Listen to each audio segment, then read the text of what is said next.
Hello, welcome to Co-op Gaming.info podcast. We haven't done this in a long time. Yep, we've I had got a long Bird here. hiatus. Let's see if we can get the coup. Oh no, he doesn't want to.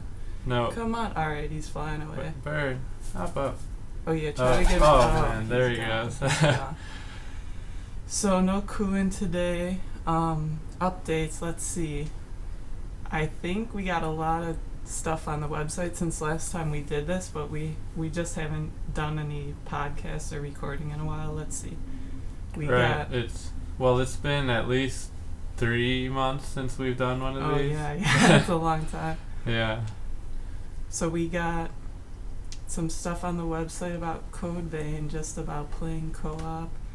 Then an article about getting lost. You can read about getting lost in a game in which you'll probably get lost if you try to play it. Right. If you yourself try to play Code Vein, you'll definitely get lost, unless you're just much higher level than us in every way. I would Unless say. you're a maze master. Yeah.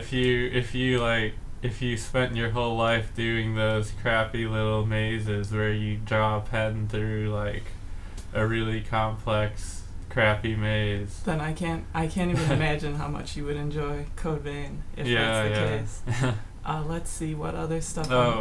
We're also, if you're watching this on YouTube, we're trying a new format where we're basically putting a video of our gameplay, John's gameplay. well, yeah, mine, I guess, over or as the main scene in the scene on video.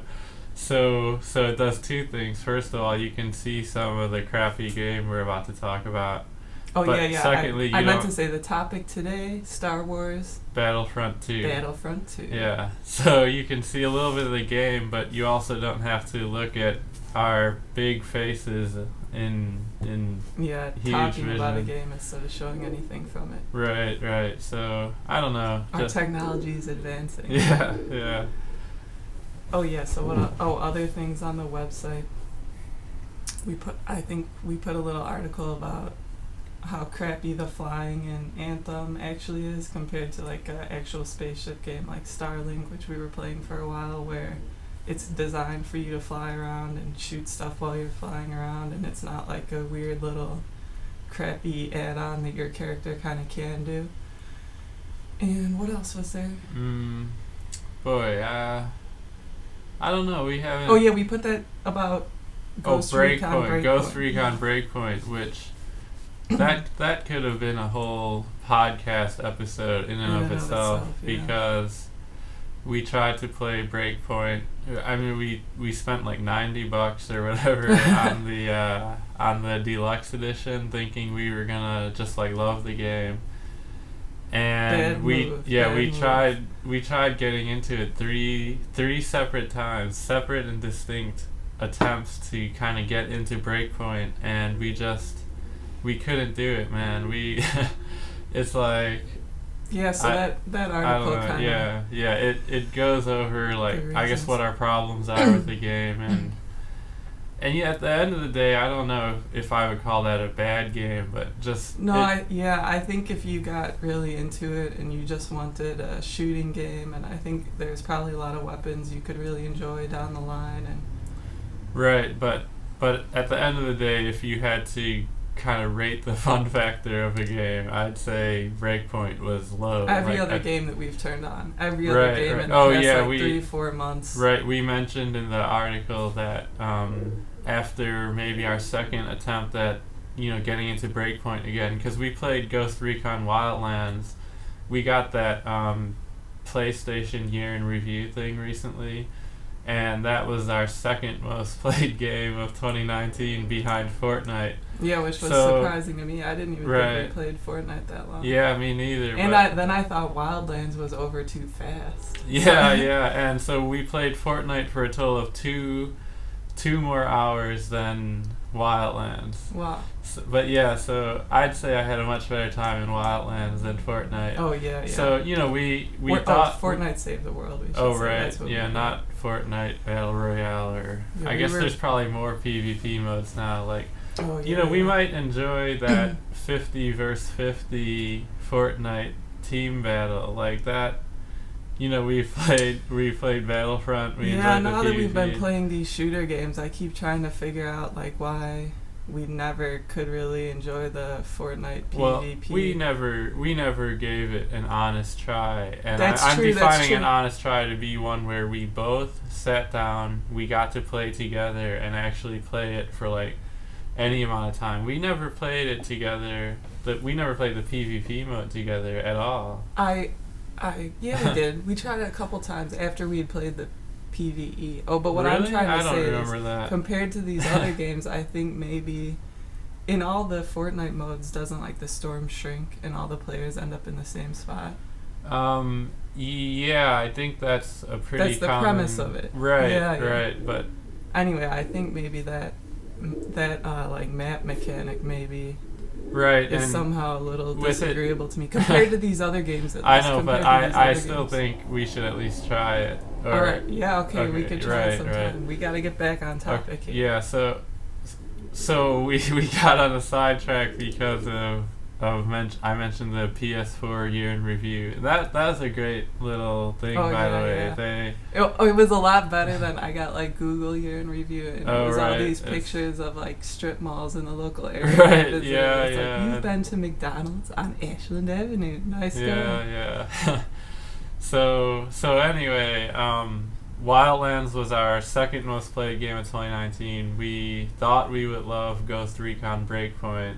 We couldn't get into it at all. So check that stuff out on the website, I guess. Right. It's if you just go to the main page. In fact, I should have put like an overlay with the URL of our website on this, but that'll be for next time if there is a next time.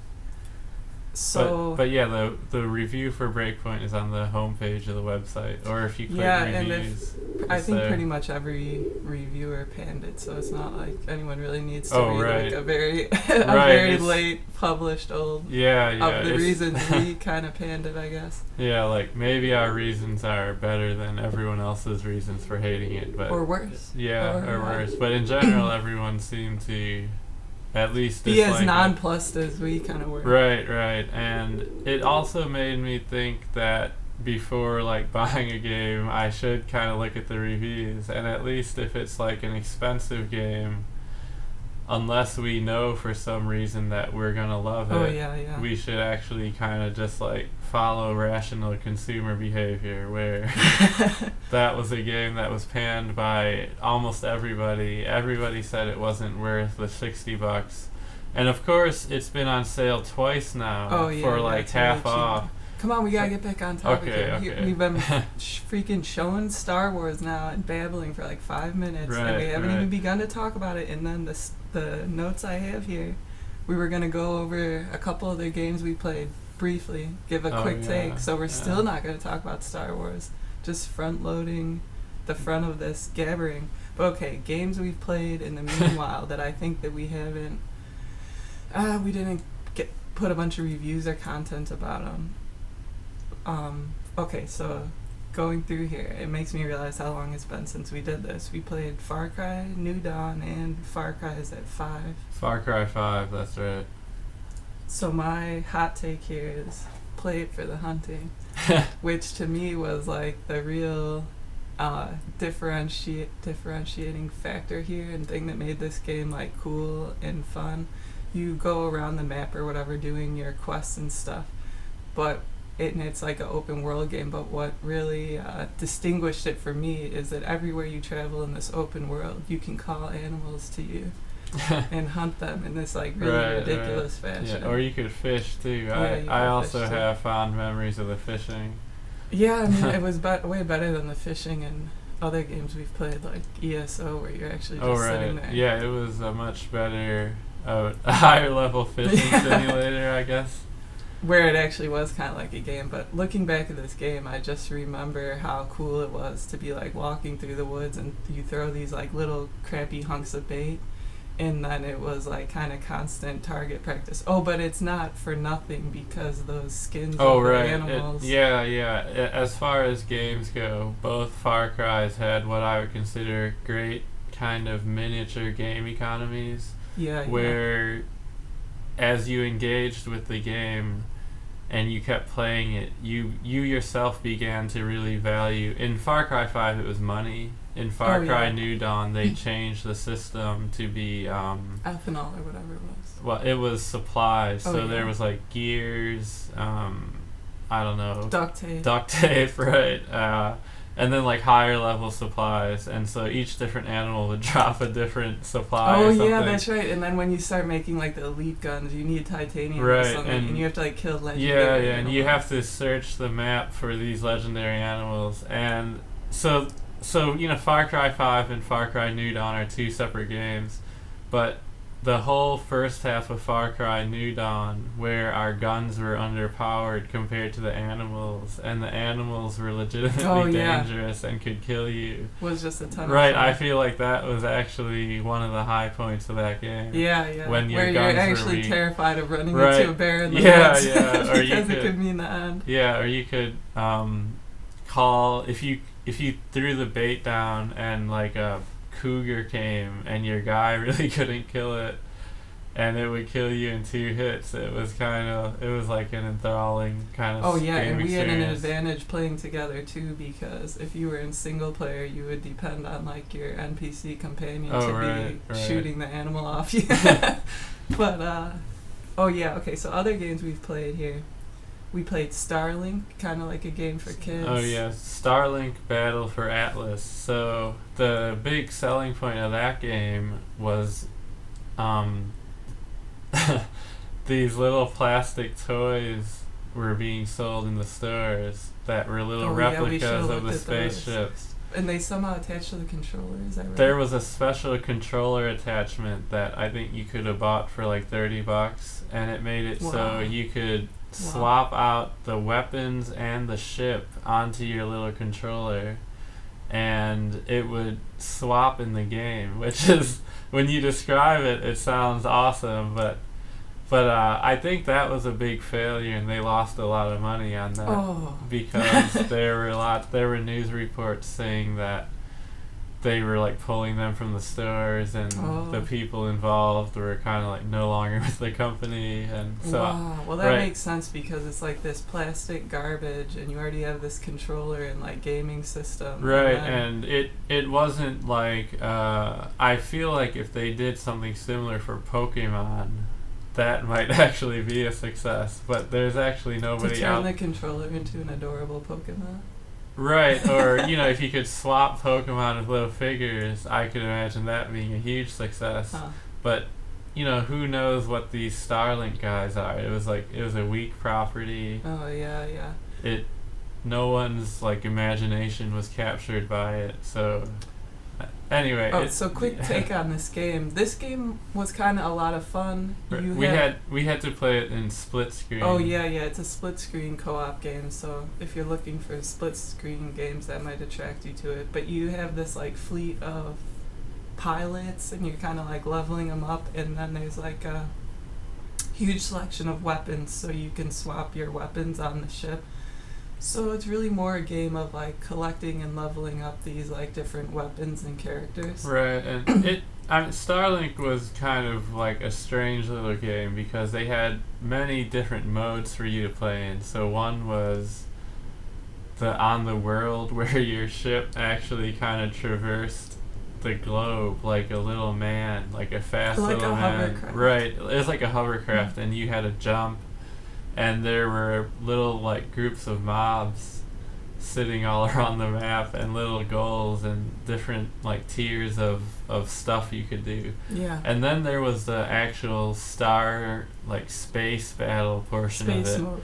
Which that was kind of well done too. Remember, we would be vaguely just drifting in space, moving from prize to prize. You would drift in space searching for your space crap to help level your weapons and stuff, and then teams of outlaws would kind of come. And you would go in hyperdrive, and outlaws would intercept you and what have you. So there was like a lot going on in it. It was a lot of fun. I think it got kind of repetitive, because when you're on that planet, that was like my comment on it, why I think we like fell off.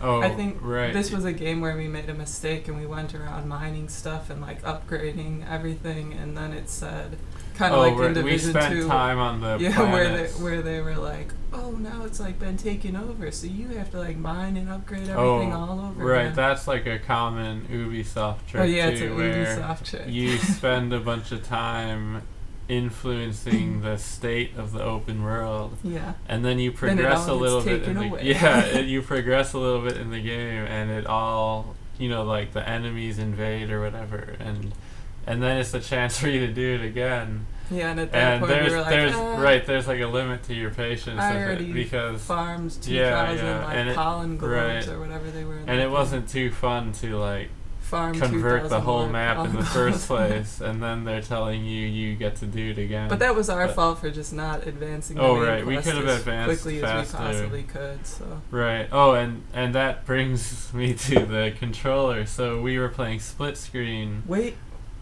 a second on the controller. Let's get through this first. We're almost done here. Sure. Okay, Code Vein, your hot take. I said, we'll suck the joy from your soul. For every ounce of fun you have, 2 ounces of joy can suck.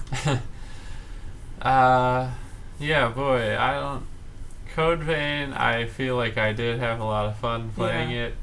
There was a point where I felt like we were progressing our characters in the game at the same time that our skills at the game were improving. Oh, yeah. So Code Vein is a Souls-like game, meaning you have to dodge a lot and avoid attacks. And avoid damage and not let damage occur to your character. It was a lot softer, though, even than Dark Souls, because you had heals and you had the NPC who rezzed you and everything.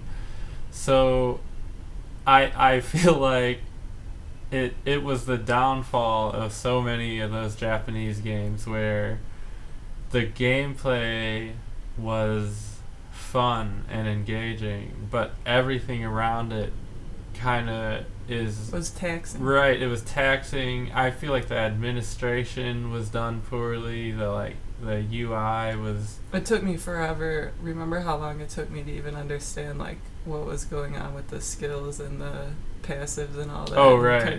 Because I didn't have a passive. Yeah. So there's the classes in the game, and Genevieve when we first opened that game, it was completely bewildering. Right, it was completely bewildering. Right, but the other thing is it had the multiplayer was very awkward, and there were you could play in such a way that everything falls apart and you can no longer even play together anymore. That's actually where we stopped playing. Is we each had to complete about an hour of gameplay in single player. So it's like another thing where the game was still pretty fun, and it's like the act of playing it was easy. Kind of a drag. Right, and not something you necessarily look forward to. Right, and if we didn't at the time we stopped. Yeah, and if you think about it, we had problems with like the map, and then there was the skill and class progression that actually ground to a halt and became impossible because we hadn't collected the proper vestiges, and then that kind of cascaded with being irritated at how difficult it was to navigate the maps themselves. And so, it's like another Japanese game where they're asking so much from you as a player, and you're not getting like a great return on that. You're just kind of. But I wanted to say too, for me, who's trashier than you, when we finally beat some of those bosses, like I didn't even feel too good about it. In other games, like I have, you gotta try to beat the boss over and over again. You fail a bunch of times and you do it. I feel like other games, I've felt a modest happiness at beating a boss, but not in Code Vein. Oh, right. Well. So I feel like a lot of those Souls-like games are a lot like that too, but often beating the boss really just comes down to memorizing the attacks and then cheesing as much damage as you can in as short a time frame as you can. So it's it's just weird because it's not like a great model for the bosses, but also a lot of those times we'd be like fighting a boss and how we did on it would come down to like how many seconds of uninterrupted damage I was getting on the boss. I know, that's all true. Right, and I don't know, it's... So real fast, moving on here. I think the last game we spent some time in, Battlefield 1 You're and not 5. talking into the mic. Battlefield 1 and 5. Quick take. Go. Well, they're such different games, too. I mean, between 1 and 5. Right. I'll give my quick take. Okay, go ahead. Serious players only. That's what I say about these games. If you're not competent with what's going on, you're just going to be wiped off the map. Right. Over and over again. Yeah, so Battlefield 1 and 5. 1 way more than 5. 5 was more like a jokey game. Well, sure, but you could die just as much and often in Battlefield 5 as you could in 1. So, I feel like it's hard to say like, oh, we played Battlefield 1 and 5, but we were playing specifically those like 64 player maps. That's right. Yes. And if you played another mode like 8 versus 8 map, I do think the experience would be much different. Yeah. But so speaking to Battlefield 1 and 5 on those 64 player maps, they're hard games to be successful in. And you have to kind of like, first you have to know the maps, you have to know where the enemies are, you have to know how to spot the enemies, you have to be quick on the draw. And one of the selling points of Battlefield, if you go on like Reddit and see, people enjoy that you die quick and that it's easy to die, and so it's easy to kill enemies too. So if you're not that good at it, there's so many aspects of the game that are actually difficult to improve at, that it'll just kick your ass essentially. So it's kind of fun to play like the Zergy War Simulator, but at the same time, most of what you're doing is just you're putting your little guy in a meat grinder. And so I don't know, it's pretty fun.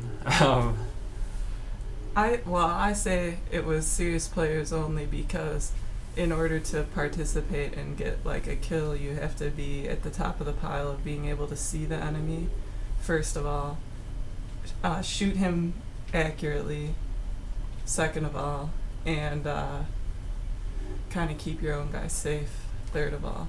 Right. You're never going to get like a lucky easy kill. That's why I say it's like right, and there's like a lot that goes into that, and you die a lot in Battlefield, and I mean maybe if you're better it's different, but there aren't as many like highs or like high points of the game where you like do something good, or it's hard. In Battlefield it's hard even to influence that map. Oh yeah, absolutely. Right. So, playing all these games, then starting at Christmas, finally getting to the topic at hand. That was too much. Let's not do that next time. Well, let's not wait. Your idea. I know. Well, let's not wait 4, 5, 6 months before making another one of these. How about? Not that. Anyway, okay. Getting into what's at hand here. Star Wars, which is we started as Christmas noobs, weren't we? Yeah, I guess it was on sale for the holiday. Yeah, we were Christmas noobs. Yeah, so we've been playing it since Christmas. Right, so today is January the 18th or so around there. So we've been playing it for 20 days, I guess. Yeah, so we're not about even maybe too 25, right? game. But so Star Wars Battlefront II is that game. It's been playing here. I see on the screen right now. I see. You're being a saber guy there. Yeah, this Yoda. He's looks blocking. like you're taking some damage. Blocking. No, he's running around. Okay, So why did we get so into this game? This was the first PvP game we've played since ESO, I guess, that we got really excited to play the PvP. Right. And just like had a ton of fun right off the bat and kind of like loved it. Right, so I mean, I feel like we should just give some background first. Like, what is Battlefront 2? Like, I it's oh like yeah, that, we didn't know. that John kept saying he wanted to turn it on. Star Wars I was game. like, I don't want to create a character. It's like a PvP game. I don't want to have to like pick his name. But we didn't realize it was just like one of these EA games with the same kind of setup. Right. So it was playing Battlefield and slightly enjoying the format of it that I feel like is what made me open to trying out Star Wars Battlefront. There's like Battlefield. Yeah, I saw and Battlefront. Yeah, right. Like I wasn't sure if it was the same company making Battlefield and like Star Wars Battlefront. I didn't know what the deal was with Star Wars Battlefront. I think if you ever go in Target, it was often a game being used to demo the PlayStation or Xbox. Oh. Because, it's like a branded thing, I guess. Oh, yeah. And so, we're not Star Wars fans. Right. Quite the opposite. Yeah, like I've never liked Star Wars. Never liked I think it's lame. But I think we actually tried together to watch. They like release one every year now or something. Right. But well, it was one of those ones a couple years back. There's so many Star Wars movies now. Yeah, but it was like everyone was so excited about it. It was a big one. Oh, right. This is one of the more recent ones that we tried to watch. And it put us to sleep. It was like one of the worst movies we've ever even tried to watch together. It was hard to watch. It was whichever one where they like brought Harrison Ford back as Han Solo or something. But it wasn't Han Solo. It was about that girl. Yeah, it was about that girl. So I don't know. Maybe if you're listening to this, you know what we're talking about. Maybe if you're listening to this and you love that movie, tell us what we missed. I guess. Oh man, even remembering having to watch that. Right. Anyway, not Star Wars fans. Weren't excited about this game. Right. Never considered playing this game. And I feel like when you're not interested in a game, but you hear about it, and you've seen like just short videos of it almost puts you off from that game because it's just this like weird game that people are playing somewhere. But I will say that I was always seeing on Reddit people talking in the context of other games. They were saying that Star Wars Battlefront was a game that vastly improved after launch, that solved a lot of the issues that people had with it, and that was now like a very good game. So whenever I see a game talked about in that context, I get a little bit curious about it, And that's like, it's similar kind of talk like that made me want to have us try Warframe so many times, because people have such high praise for that. But so Battlefront 2, we never played it. We're not Star Wars fans. We got it over Christmas, and we got into the PvP, and it was just like a blast. It was really fun. Yeah, we had so much fun. So reasons, I think. What's the size here? 40? So, yeah, the mode we most often play is 20 versus 20. 20 versus 20. And this, in and of itself, it's battle. I keep getting I'm confused. The war game is like that too, where there's like a huge engagement with huge groups of players, which is also probably why we're even playing that. But it's so great to be in a huge Zergy game instead of like a 4v4. Oh, right. And Star Wars has a 4v4 mode too. It does. Which maybe we'll talk about. It does, but this was the mode that like we play every night and like got us into the game. Yeah, it's called Capital Supremacy. Yeah. It's an interesting game mode, and so in Battlefield 1 and 5, we were playing what they called Grand Operations, which it's interesting if you never played a PvP game like this, but it's like a game mode where the same groups of players, many on each side, kind of visit and play on multiple maps in a row. So in Battlefield, it's like you invade Normandy Beach or whatever, and then you go to the next map, which is like the next phase of the invasion. So in Star Wars Battlefront, the mode is similar. It's called Capital Supremacy, and the gist of it is that there's 20 players on each side. the first map is like a battle for control points. Like everyone's probably played a game like that. Mm-hmm. And then the side that wins the battle for control points then goes up. They like take a spaceship up to the capital ship of the enemies and attempt to destroy it.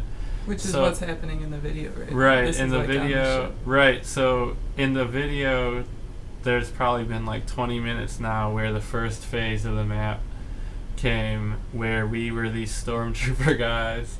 We invaded, we won the battle on the ground, and as such now our guys are in a ship in these like tunnels. Right, and we're trying to destroy the weak point of the ship or whatever. So there's something kind of cool about those game modes, right? Like where it's the same group of players fighting in different contexts. Mm-hmm. So that's kind of cool, I'd say. Oh yeah, I wanted to say though, let's see, I'm a Zergling, first of all. This is why.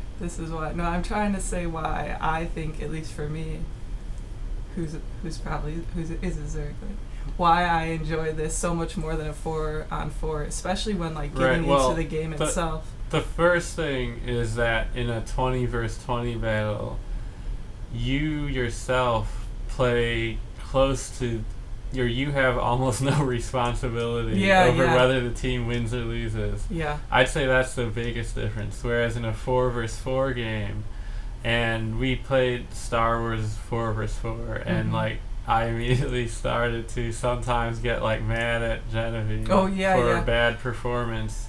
Yeah, yeah. And so like if if I'm like playing and I feel like my team is letting me down in a 4v4, you get upset. Right, I get upset. I start to blame. Yes, and I then say the other you side, did or no help. Yes, the other side of that coin in games like Naruto and so many other games. Well, I mean, Naruto just had the horrific matchmaking. But it's the same in Star Wars, where you're going to queue in against pre-made groups. Right. That's people who are like on voice chat and have been playing together for like 6 years. Yeah, and then what sucks so bad about it is that you can tell within a minute of the match, like, okay, we're fucked. This isn't going anywhere. We're done. And then you continue playing this like pathetic, unbalanced match. Right, like, and just for your own sake of right. Pride. So the Star Wars 4 vs 4 had many of the same problems as the PvP in Naruto, where you would queue in and you're going against a pre-made 4-man group that's who are all like level 500, right, and they're working together on 0. voice chat. Yeah. And Genevieve does this, I do it sometimes, but the teammates. And we're like a pickup group, right? Essentially, it's like me and Genevieve and 2 bozos. Mm-hmm. And the other guys on the team immediately give up. They don't try to fight. Like, or they just start in the cycle of dying and approaching and the so, group of 4 one by one to be killed one by one. Right. So you're already at a disadvantage because your group's not organized and you have lesser skills and less experience using those skills. But so the guys who are in the pre-made, their characters are more powerful because everything is at max level. Yeah. Already they have that advantage. They have the advantage of being coordinated. They have the advantage of picking the right mix of guys. They're talking on chat, and then your team starts giving up. So you're not like playing. It's just the same as if you you keep playing queuing in, like hoping to match with another pickup group and like have a little action or something. It's also disappointing because it is fun when you go against another pickup group and it's like a fair fight, and that's that's a lot of the frustration, is that especially if you're queuing in on like weekend nights and stuff, you're gonna always be facing these pre-mades in the smaller game modes. Mm-hmm. So that's like kind of an irritation, but so in Star Wars, in the 20 versus 20, I feel like there are occasionally like small pre-mades. Yeah, people working together. Right, people working together, but still in that 20 versus 20 format, you can barely notice, you know? And if your side loses, whether you did good is only a very small factor. So you never really get too like butthurt, and you never get like frustrated at the team's performance or feeling like anyone else let you down, because no one is making a big contribution. Yeah, you're just an anonymous man right. in You're like doing your job. right. You're just a soldier. You're a boot on the ground. And then the other thing I think about this game and the war game I need to figure it out. It's Battlefield. I always think it's Star Wars Battlefield, but it's Battlefront. Okay. When we sign into a game, we want to sit there and play the stupid game for a couple hours. I don't know, 2 hours, 3 hours.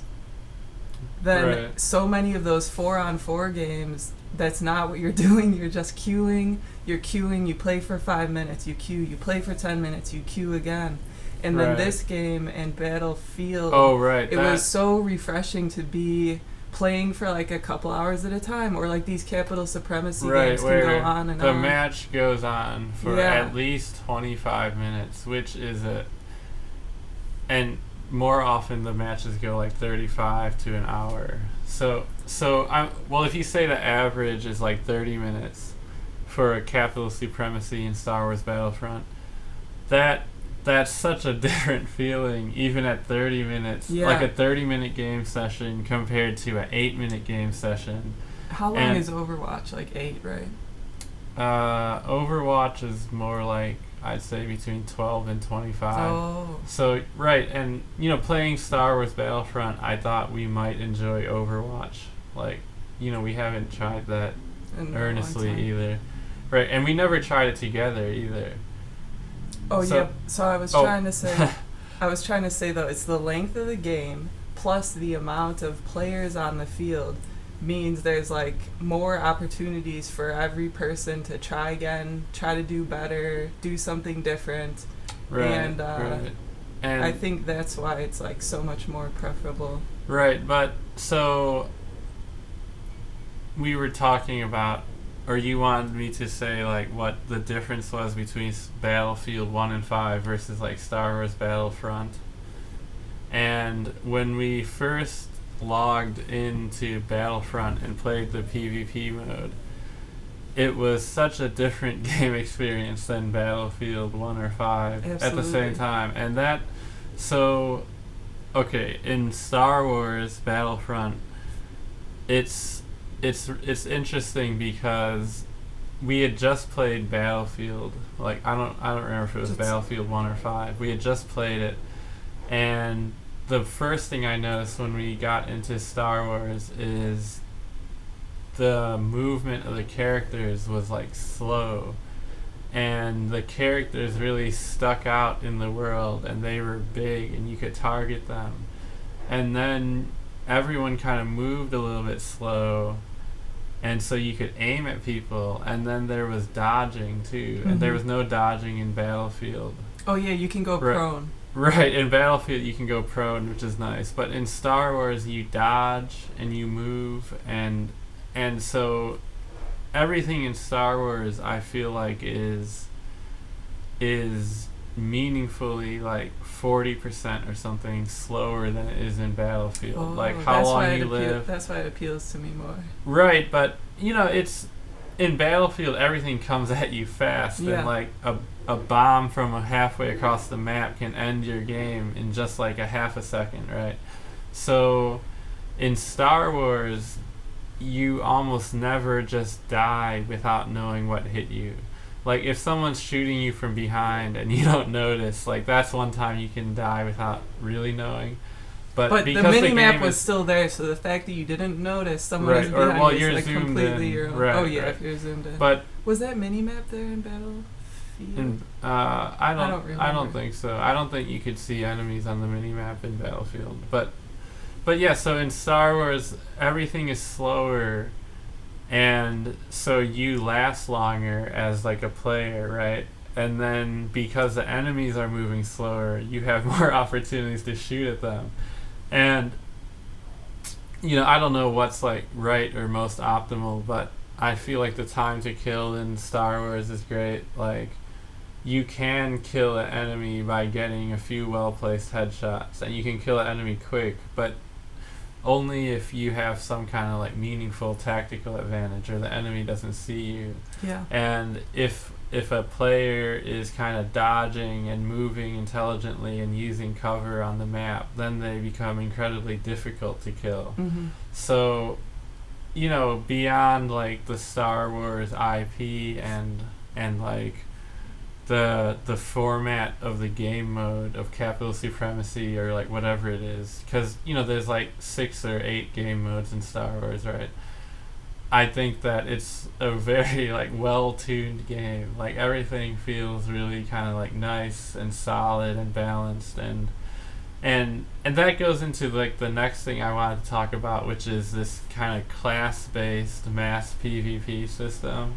Oh yeah, which is really we should cool. have explained in simple terms how it worked first. I mean, if you were actually watching this video, you've seen like 1,000 times now how every time you die, you pick from this tray of classes. Right. So there are 4 basic classes, which is like there's like sniper guy, there's assault heavy, and officer, who we call Ossifer. The buff guy. Right, and he has like a turret or whatever. But so there's the basic classes. Then as you kill enemies in the battle or whatever, you gain points, and the points can be used to purchase like middle tier guys or else vehicles, or the points can kind of be saved up to be a hero or a boss guy, which are the like they're lightsaber guys. Yeah, like the main characters of Star Wars, like Luke Skywalker and Anakin Skywalker, or, you know, those type of guys. So with the lightsaber. Right, so you know, there's like 20 players on each side. A bunch of them are those basic trooper guys. Then there's like the middle tier of there's like so the classes are Enforcer, Infiltrator, Aerial. I think that's the 3 middle tier classes, and then there's the hero guys. So there's different tiers of like player power, and it creates kind of like an interesting ecosystem in the game where there's each game kind of has a mini economy, kind of like League of Legends, where in League of Legends the team that starts out getting the kills gets their upgrades quicker. So that team kind of becomes more powerful through their success in the game in that particular round. Didn't Call of Duty have that too? Where you get your bombs right, and so stuff? yeah, in Call of Duty, as you like gain kills, you can drop like an airstrike or whatever. So it's cool to but so what Call of Duty, well maybe some, I don't know, I haven't played a Call of Duty in a long time, but in Star Wars there's like the classes, and the points go toward the classes. So it's just cool to, you know, you gain some points and then you be a bigger class and you can do more in the fight. Yes, yeah, there's more to it than that. I'm trying to think how to say it. Because you were saying how it creates this, it changes the battlefield, because when you're one of those little guys, just a generic trooper, and then one of those saber guys comes, the saber guy can block all your bullets and kill you with 2 strikes. Then one of those middleweight guys come, that he can, his gun power or his ability to get away from you is usually much better than yours, so he should have like a relatively easier time killing you. So the way this changes the battlefield is depending on what class you're playing, you strategize more which fights you want to take. If you're just going to try to flee at the sight of the saber guy, if you're going to try to take down the saber guy while he's like taking down someone else, like how fast you could take down the middleweight guy if he's surrounded kind of by lightweight guys. Right, and it just creates a lot of kind of interesting or nice dynamics. Yeah, more like evaluating that you're doing when you're making decisions in the game. You're not just evaluating on the basis of like cover or where the objective is, but like kind of what your power and your chances in the fight in front of you. Right, and then there's a lot of like where 3 or 4 little trooper guys might be able to take down a lightsaber guy if they're positioned well. Yeah. Right? Yeah, and it provides you more. It's like more highlight reel stuff where right, and when you like kill the aerial guy who has like 2 rocket launchers where he could dodge away from you at the touch of a button, at the touch of like 3 buttons at any time, and you take him down. You make fun of him. Right, you right, give him a yeah. Or the like saber guy. The saber guy who you manage like melee down despite the fact that he can slice you right, down. And so the saber guys start with like 700 or 800 HP, and the trooper guys start with 150. So when you kill a lightsaber guy in a 1v1, it's really awesome just to teabag that guy because like such a stupid thing happened in the game. I guess it adds all these power dynamics. That's what it is. And they're all like interesting, kind of like fun, amusing, or punishing power dynamics. And that's like a great kind of different nexus to be playing with on the field. So they recently made a really strange, interesting change in Battlefront where in Capital Supremacy, so I mentioned that as you play the game, you gain points for like kills and objectives and stuff. And they recently changed the cost for the middle tier classes, like the Enforcer and the Infiltrator. So like the Enforcer is like a Wookiee warrior or whatever. And the Infiltrator are these sneaky guys. But they recently change the cost of those middle tier guys to be 10% of what it was. So they used to cost, like an Enforcer used to cost 2,000 in-game points. Now they cost 200 in this Capital Supremacy mode. And it really profoundly changed the game. Oh yeah. Well, first we gotta explain why. So before, like when we started playing, hardly anyone played these like middleweight guys, middle cost guys, because what you wanted to do is save up your points and buy the expensive saber guy. Then only 4 saber guys. No, there's 2 per 4 saber guys per team allowed on the field. So when one dies, his slot becomes open, and if you happen to be selecting your character at that time and you have the 4,000 points, you can pick him. So everyone would save up, hoping that they would be dealt that card. So the fights would mostly be those lightsaber guys, and then a few middle tier guys from those players who spent, a lot of their points on those middle tier guys, and it'd be mostly troopers. Yeah. So but now that the middle tier guys they are made the cheap. Change to like the in-game mini economy or whatever you want to call it, to where the middle tier guys are cheap.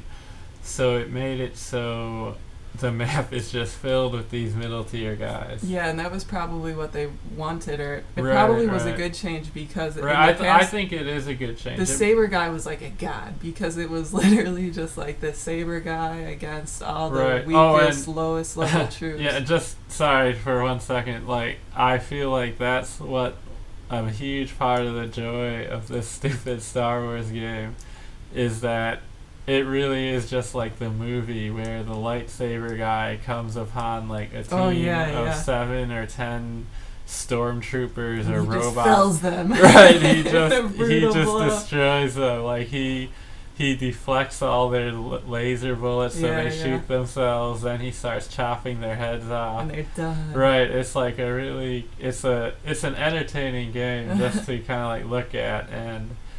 And like at the beginning of the map, when there's the 20 stupid robots or the 20 stormtrooper guys kind of like rushing forward, it's like a kind of hilarious scene. Yeah, it really is. But yeah, speaking to that game economy change they made, it made it a much more interesting game because then the maps were filled with the middle tier guys who have an easier time taking out both the saber guys and the low level guys.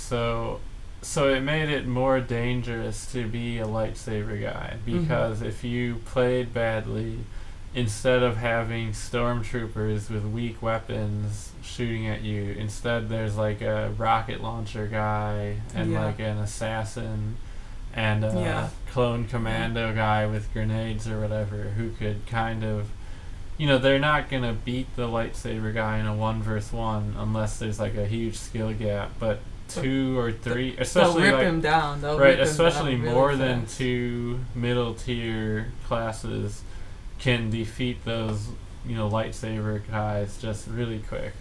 So I guess it's interesting that even in this time that we've been playing, which is like less than a month, they made kind of a cool change like that. Yeah. Not an objectionable change at all. You had to be kind of like irrational to play those middle tier guys before, because right, or you were someone like I'm so bad as the lightsaber guy that I was just like, whatever, I'll just spend my points on like him.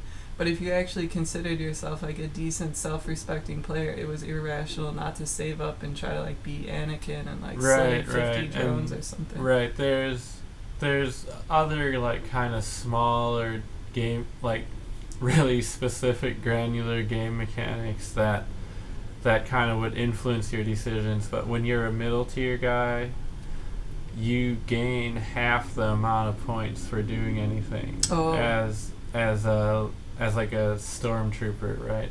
So you get like 100 points for a kill as a specialist, as a basic soldier, and you only gain 50 as a middle tier guy.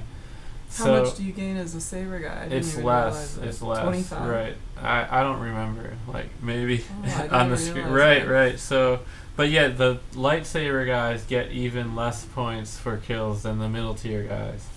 So, in the old, with the way the old system was, where the middle tier enforcer type classes were more expensive, I was constantly doing this kind of like minor calculus where I knew you gained less points as that guy, and I wasn't even sure if I was getting twice as many kills as a middle tier guy as a low tier guy, but I was figuring like if I spend 2,000 on this guy, and will I still have 4,000 left over, given the like lower amounts of points I'm about to gain. So I was always trying to plan it so that I would have enough points in case a lightsaber guy was available. Opened up, Right, so for that reason, I would often not want to play a middle tier guy just so I didn't have to like jump through those mental hoops. I could just play a low tier guy and hope that amass points and then have like a bunch of points for those lightsaber guys when they opened up. So, they made a change to get more middle tier guys onto the battlefield, and it did improve the game. So I don't know, that's just kind of cool, I guess. Okay, so we got a couple different things to talk about here, but just because we've been watching it so long, this game, I was so delighted the first time we played here, because it has the same idiotic, it's really dumb, but it's so much fun, these like tunnel like kill box scenarios here, and it's like this game during the second part of Capital Supremacy, it really like exalts in them, like it loves this kind of play where I think in ESO they call them kill boxes, where there's like the tunnels of the castle. Like a funnel for the player characters. And then in ESO people would try to hit them with siege weapons, hit that tunnel with siege weapons or like various other things to ensure that any player that sets foot in there will be dead. Thus the term kill box. Everybody kind of sits on one side of it looking at the enemy. Looking at the enemy. So here you could see this is like actually about to happen here. Well, I don't know, maybe you're not going to move. But here is like the engine room or whatever that you have to either defend or we destroy. just successfully defended the engine room. So then there's like all these tunnels leading to it. So then if you're defending it, your goal is to keep the enemies out of these tunnels using whatever methods are available to you. It's so like it's so idiotic to sit Right, there it's- blasting. Yeah, and so, there's like explosions, and then there's like the more powerful blasters, and there's just something so just stupid and fun about like sending explosions into a pack of 8 players. Okay. Oh, here's what I was trying to think why this was fun and why this was like so funny. First of all, it can make you win the game or lose the game. Oh, right, like your performance at the worst game thing but possible. It's not just your performance at it. It's all these like more subtle things where like if there's 50 enemies storming this tunnel, right, and you're one of the 50 defenders on the other side, and you sit there and you're like, oh, I gotta take these guys down, and they like kill you a couple times, and you keep returning to this tunnel because you're so fixated on the idea of like busting some of these guys down, and then the enemies start streaming in through, and there are often situations where like the whole team will become fixated on a particular tunnel. Oh, it's so funny to even talk about, but it's true. Like the whole team will become like right. obsessed with getting with yeah, a particular like people tunnel. stop trying to take the alternative routes to just jam their guy into the fattest and tunnel. then that can make you lose if the other team is just sneaking in some other tunnel that like nobody has even looked at in a long time, or if you're not if you're attacking, if you're not sneaking in that alternative tunnel, and like you see guys, there'll be like 60 guys running to cram themselves like in the same kill box when there's like 4 other tunnels they could go to.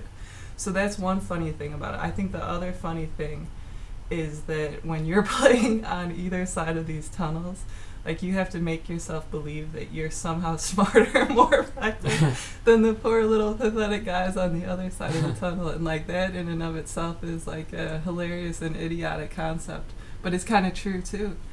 Right, and the sides do win. Yeah, they do win. Occasionally the guys will kind of push through the tunnel in this like overwhelming wave. Yeah. And it's always enjoyable whether you're like part of that stupid wave or you're the one being run over or getting like steamrolled.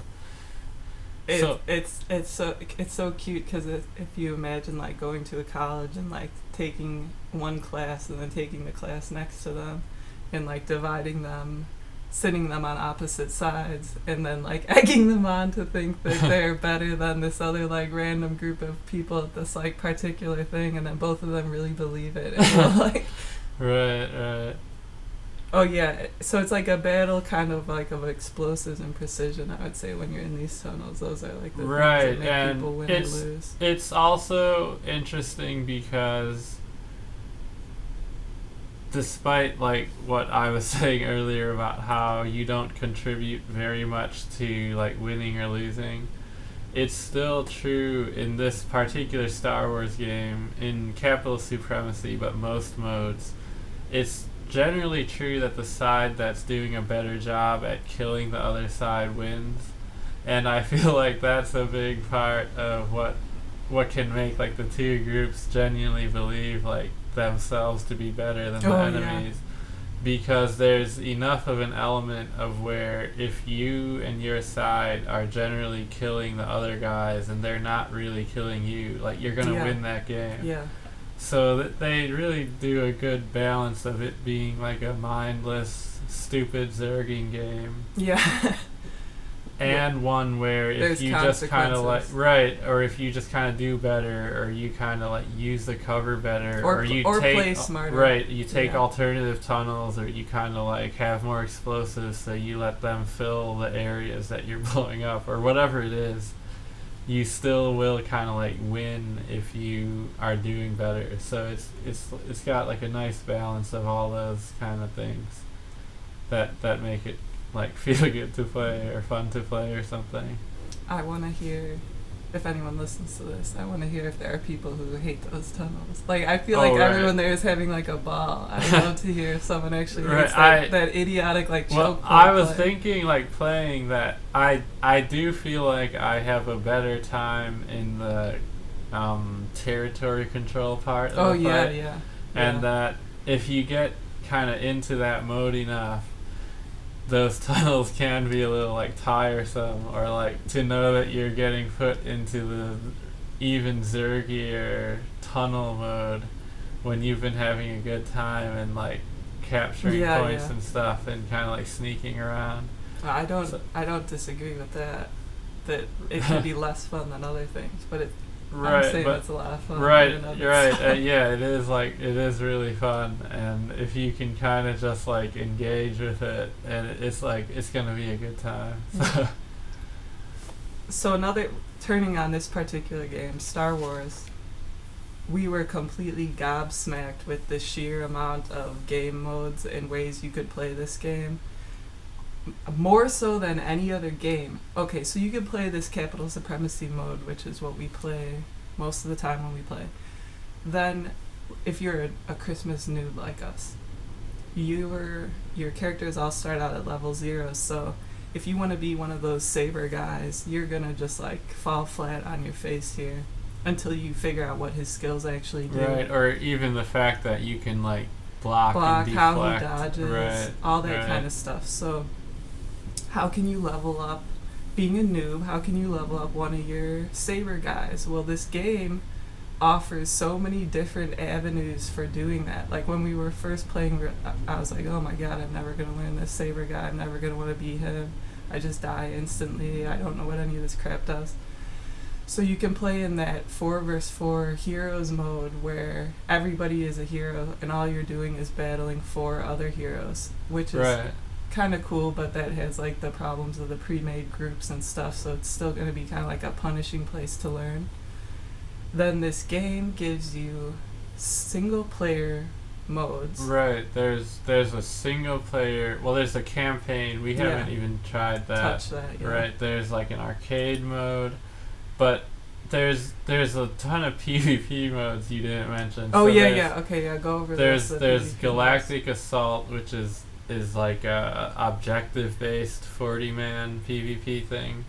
We didn't have quite as good a time in there, but I don't know, we might play it some more, I suppose. But then there's smaller scale, like 8 vs 8 maps, and so they call those strikes/extractions. And those ones, because they're smaller, like your performance and your ability to get the objectives can make a much bigger difference. Right, those were a lot. In some ways, they were a lot funner than Capital Supremacy, because in an 8 vs 8, most of the fights you're gonna have are like a 1 vs 1 or like 2 guys around, whereas in that 40-man mode, you're gonna just spawn in and just bite the dust. Right, and like you'll be fighting guys, but there'll be 2 other guys looking at you from another angle who can just shoot you down. Yeah. So the smaller scale fights are like, I'd say they're a little more like skill intensive. Yeah, I more guess. controlled too. Right, and so those are fun.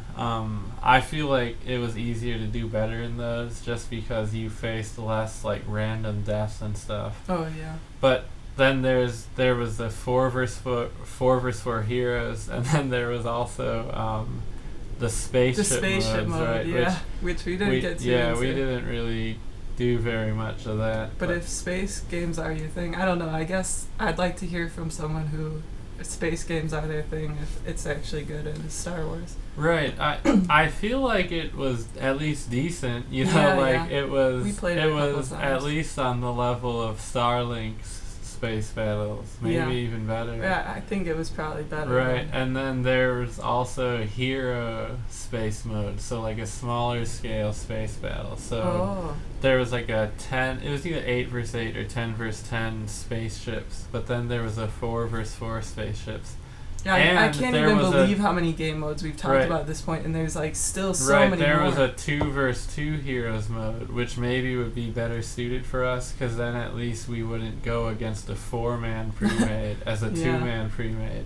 But then whatever happened would be completely our fault, and like losing. Oh yeah. Completely my fault probably. So again, more game modes I feel like than any other game. There was a co-op mode too. Oh yeah, that's what I was trying to get around to. So to practice our saber guys, we were trying to look for a way that we could play together without having to necessarily play other players, just to get a feel for their skills and level them up a little bit. And there's like a split screen co-op mode. Oh, right. Well, okay, so technically that's split screen arcade. Split screen arcade. And then there's a co-op mode as well. That's a different mode. Remember that? Oh, it was yeah. like a 4-man co-op, and you had to conquer map objectives against huge waves of enemies. Remember that I was one? gonna say about that, because this is like a downfall here too, and with Battlefield 5. Okay, if you go to the co-op or multiplayer PvE in Right. Star Wars, like, you are not going to meet with success there, because anyone decent at the game is playing the PvP. So then when we would like attempt to try this mode, we wouldn't even get a full group. Like, sometimes there were so few people, we wouldn't even get a full group, and it was pretty much impossible to beat it, to win. I'd say it was balanced around there being 4 competent players. Yeah, it was balanced around there being 4 competent players, and then the only people queuing into this mode were like complete noobs, straight off the ground, who were level like as 0. bad as us on the first day we logged in. Yeah. And they would kind of like, remember how the first mode we actually tried in Star Wars was the co-op. Oh yeah. And remember we kind of queued into it and like died a few times, and then a couple minutes passed and it said defeat. Oh yeah, that's right. And we were in the character selection screen looking everything over and like trying to figure out what the crap was and who we wanted to be, and then up on the screen flashes like defeat. Right. And, yeah. That was the game. Yeah, and it was funny because we were queuing into this co-op mode, and we could see the same exact thing happening to these other players. Yeah. Where they kind of didn't quite know what was going on. They died a few times, and then it says defeat. Yeah. So it's like a completely not a non-workable or non-successful game mode. Right, and it kind of sucks too, because I feel like if they kind of fix that up, it could be something that would be a lot of fun for like little they can't guys. fix it, because I mean I would like to do it. I thought it was fun, but it can't be fixed, because as soon as you get a taste for killing, you just go over to the PvP. But I was trying to say Battlefield 5 was the same way. Remember we tried to queue into some PvE. No one would even join our group. Right. It was balanced for 4 players. Yeah, it was really difficult, the Battlefield 5 PvE. It was so difficult. It's interesting because I thought that actually was a lot of fun. Yeah, I enjoyed it too. But then you get slapped with the defeat at the end, where you kind of had to go slow, and like as 2 guys kind of sneaking, you could defeat most of the enemies. Yeah, we got to the end of it. Right, like but 3 then or at 4 the times. end they would put like 40 Germans to come kill you, and unless like as 2 little guys you were able to like outgun 40 AI opponents. It would say like wait for extraction, and then like 40 Germans would march up to your position. We would kind of like live just a little bit until a point that we died, and then the mode would be over. And so it was like another We tried thing it a couple times in Battlefield 5. I know it's not the most popular Battlefield game, but nobody even joined our freaking groups. Like, no one was even queuing into that. So that's why I say, like, once you get the taste for killing, you're not going to PvE. Right. But so if the PvE mode itself was like, it didn't have those things that made it unplayable, it's hard to say how much fun it would be. What things? So, like the fact that it's balanced for 4 competent players, like it could be dialed back to where it was possible for 2. But if it was idiotically like easy, then nobody would want to play it either. Well, right, but it's just like when you're saying that, and so the PvP mode's like what they worked on, right? Yeah. It's like it makes it just a losing proposition to ever put a PvE mode in a game, if like the players. Once they get their taste for killing. Right. Like, you know, I don't know. I'm not saying anything. Yeah. I mean, I guess I don't know. I'm trying to think what would get players in there, and the simple answer is like some kind of a reward. And like, no, there's not some kind of a reward other than basic leveling, I guess. Right, but there's like a reward, but there's whether the mode like works on its own. Oh yeah, but I think it would have been a fun mode if what? If the amount of competence that we have now playing the game after 20 days, if we were in that PvE with 2 other guys of equal to our competence, I think I would have enjoyed the game. I would have certainly enjoyed it in Battlefield too. Like, I didn't think there was a problem with the actual mode. It was challenging. I thought both of them were like challenging, engaging. You had to like watch yourself. Yeah, I guess that's true enough. But so, I mean, so you're saying that if we just had 4 players? Yes, but I'm saying those players, they want to get into the PvP. Okay. That's all I'm saying. Like, I think that's just like kind of natural and par for the course. Then the only people queuing into that PvE aren't like sure what's going on. They're like frightened of the PvP. They're trying to figure out how the game works. So it's like a self-fulfilling prophecy. Right.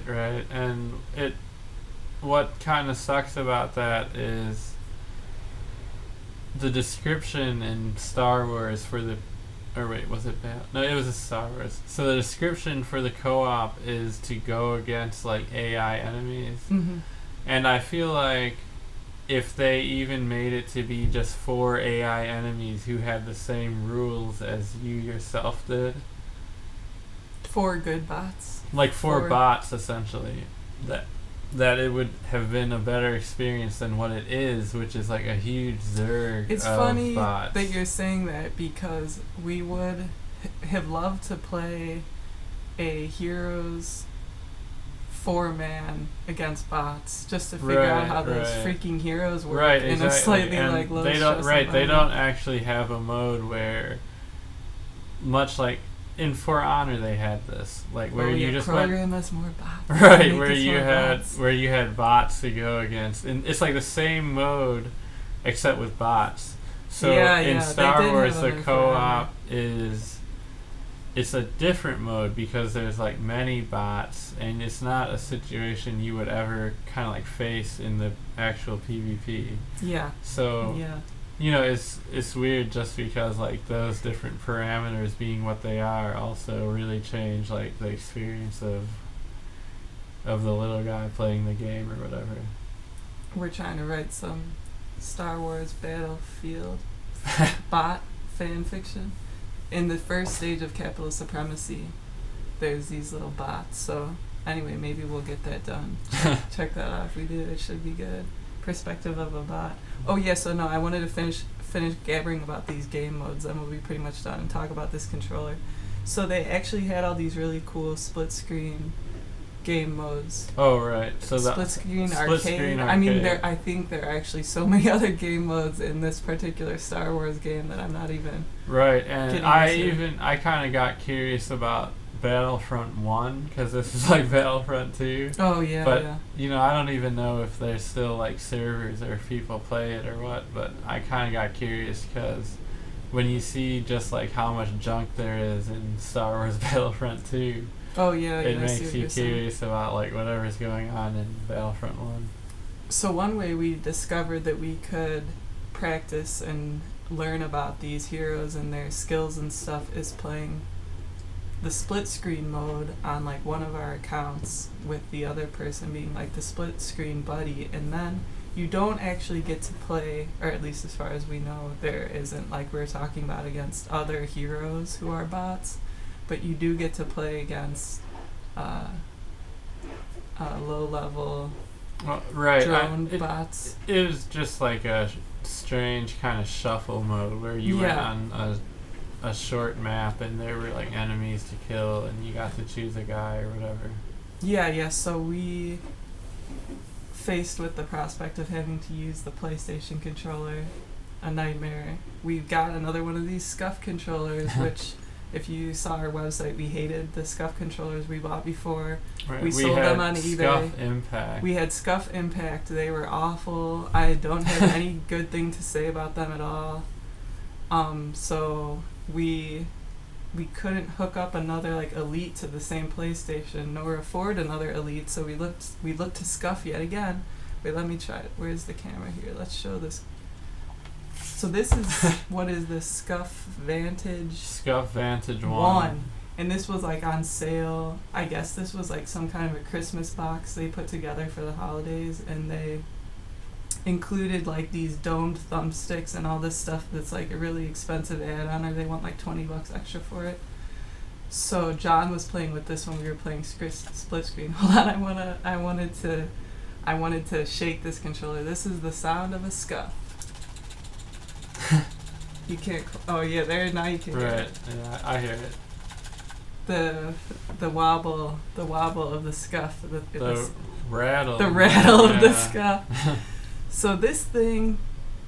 Okay, it's definitely better than the Vantage. No, it's better than the Impact. Better than the Impact. Right. For the mere fact that they finally put the freaking left thumbstick in an ergonomic I think position. They call it like an asymmetrical layout where the left thumbstick is high up on the controller and the right thumbstick is low on the controller. Yeah, we talked about in that review, but that position of the PlayStation not the Joy-Con, what's it called? The DualShock thumbstick is just freaking wrong. It's wrong. It's not ergonomic. Right.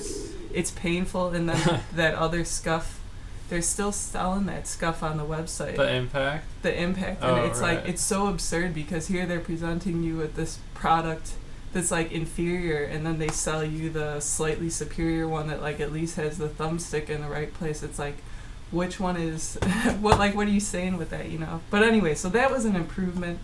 Now you actually played with this controller, so only once, I should say. Right, only once so far. I mean, so first of all, the paddles are still hard to hit. Well, there's a lot when you're talking about something like this. There's so many different things you kind of could talk about. So the first thing is... you gotta go close to the mic. Okay, the first thing is it's kind of flat in the hand, which is like nice. But yeah, I have small hands. But I thought that was nice. But it has the same problems as the Scuf Impact, which we kind of wrote about, like what we hated or whatever. But show those paddles to the webcam. Yeah. So I don't know, maybe you can see that if you're looking, but anyway, the paddles are so stiff. Like, I'm clicking them now, you can hear this clack. Hold up to the mic.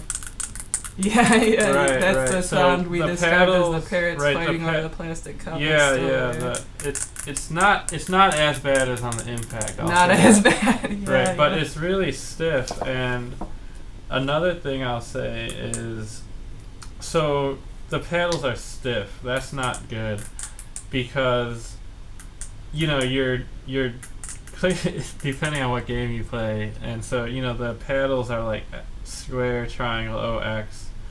So if you're pressing these things and you're pressing it a lot because of how stiff it is, it's just like asking for carpal tunnel and like to hurt yourself. Yeah, it requires too much pressure. Right, it's so much like pressure, and Impact. It's, you know, it's hard to describe something like this. You have to feel it. But on the Xbox Elite controller, you know, you can almost like feather it with your finger, and it responds. It registers right. the input. It's like a miraculous amount of responsiveness compared to these and so things. So you know, like that. It's funny because this Vantage is a huge improvement over the Scuf Impact, but if I could have asked them to make one and only one improvement, it would have been to make the paddles take a light touch, and they don't. But so other stuff, you know, it's easy to get spoiled by the Xbox, but on the Xbox, just everything feels so like nice. It feels like better than on this and this, as you could feel from the rattle, or you could hear from the rattle. Right. It just feels like a plastic piece of junk. I saw people when because they have like Vantage 2, and this is like Vantage 1. This one was deeply on sale, and I saw people on Reddit talking about how easily their Scufs have broken, and like all the problems with like the firmware or something. So it's possible that even though we don't plan to use this controller every day, we're in for issues with it too. Right. But so they have these nice side buttons, which like I would like that on the Xbox. So that's one thing the Scuf has. But you know, I think these side buttons were like a big time upsell that were just part of the deal. Cause right, like these might cost $30 more. But so on the Xbox, everything is really like easily removable, and the parts at the joints and the places where you would remove a piece, right? Or like on this Scuf you can take out the sticks similarly to on the Xbox. And on the Xbox, everywhere there's kind of like a moving part or a detachable part, it's like rock solid. Yeah, and it kind of magnetically clicks in place. It's so with sweet. Metal, right? And on the Scuf, it's these really, like, I guess chintzy is the right word, because it's like little globs of plastic, plastic in awkward clickers. shapes. And the paddles aren't removable, and if you move it at all, like I'm moving it right now, it feels like it's gonna break. So according to people on Reddit, it does break. Right, yes. It does break. People were saying like fragile as glass. Right, and another thing that I noticed right away is, so on the Xbox controller, they have what they call a trigger lock, which it makes it so that the press distance of the trigger is shorter, which means if you're playing like a first-person shooter, and because it's locked, it'll click down faster. Yeah. So you could, if you're like spamming the R2 button, and trying in to shoot games somebody. what was that other game we were playing where we were like these little floating pieces of garbage? Remember? And you had to like continue advancing or your game ended. 2 other people played with us one time. Oh, Risk of Rain. Oh, Risk of Rain, yeah. Called, right? If you're playing like a little game where you have to basically be light attacking or like R2 constantly over and over, that trigger guard is like the best carpal tunnel reliever of all time. It's like amazing. It makes a game like that like a pleasure to play. Yeah, or maybe not a pleasure, but at least a little playable, less painful. Yeah. Right, so anyway, on the Xbox, the trigger locks or trigger guards or whatever you want to call it are controlled by a switch on the back, and when it's like a little nub, little metal nub. When you toggle the switch, you can really feel it's like this nice mechanical movement. What occurred, yeah. And then the trigger that's already like really buttery smooth, it locks really nicely. So that's nice product or nice design, whatever you want to call it.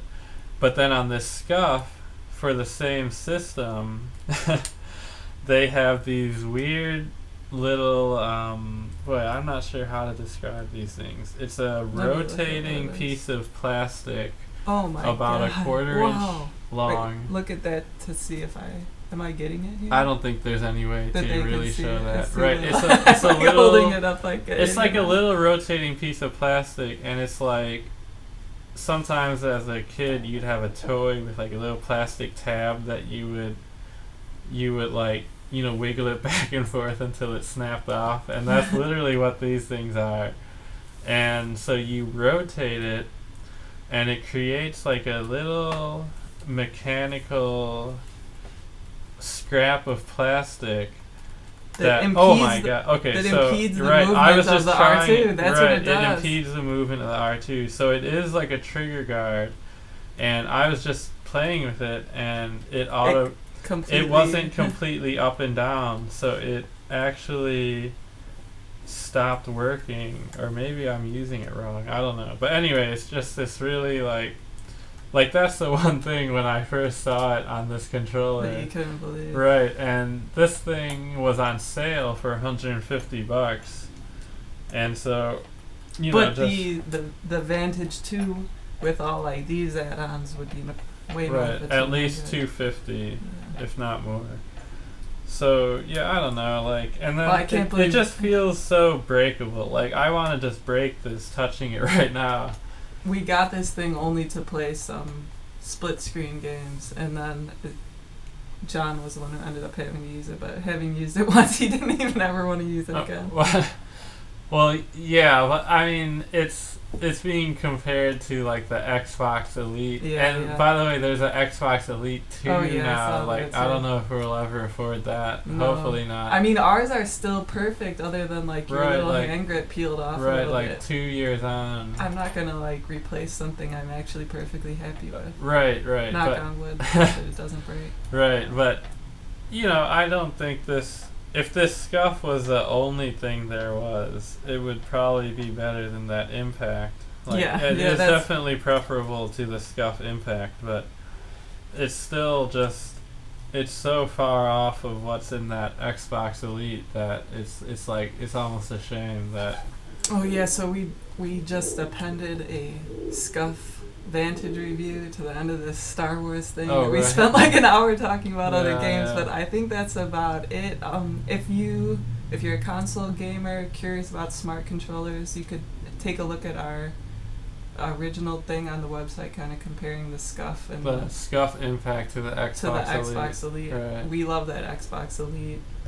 Right, that thing, it's funny because that thing is so good that it was making me like consider for computers like a Microsoft computer.